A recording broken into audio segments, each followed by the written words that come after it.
If I asked you about RR intervals on an EKG, where would you find the RR interval? From S1 Here to to S. here, here to here, or where? From S1 to S1. That's my RR interval, right? Systole. Where is systole? Between S1 and S2.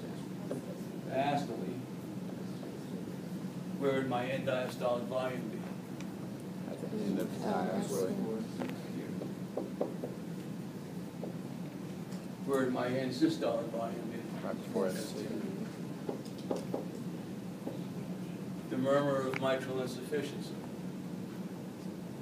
Mitral insufficiency would be Mitral S1. insufficiency occurs during systole or diastole? systole. Systole. So the murmur of mitral insufficiency would be here. Where would the murmur of aortic regurgitation be? S2. During diastole. Where does the aortic valve close? S2. The aortic valve closes here, right? If the aortic valve can't close, I get blood leaking back into my ventricles. I hear the murmur of aortic insufficiency during diastole.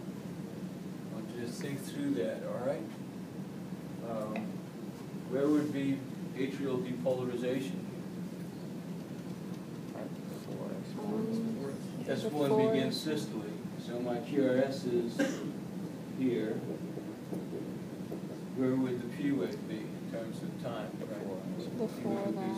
Right here. It's an end diastolic. This is diastole from the cycle previously, so the P wave is an end diastolic event. So I want you to be able to handle going from heart sounds to EKG to cardiac cycle. Fair enough? That's what you're going to be doing clinically. You have your stethoscope, and knowing first and second heart sounds, you should be able to put all this together.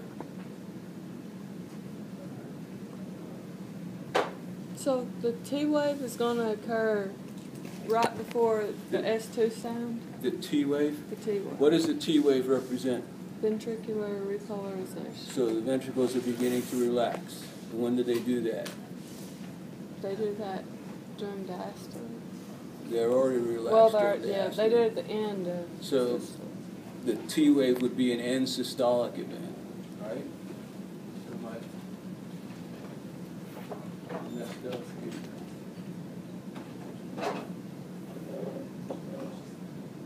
Systole.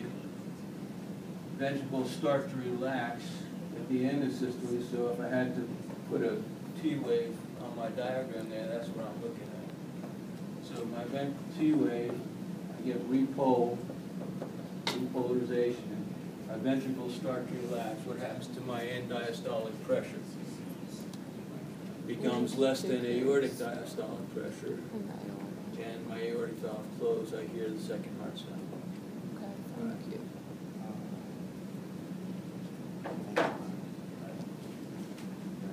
Fair enough.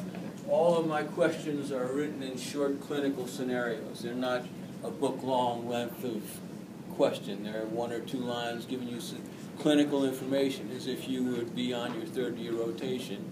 But I'm getting back to get answers that are sound physiological principles that we've been through. All right. Any other concerns? No? I can hang around longer, but I've got a headache.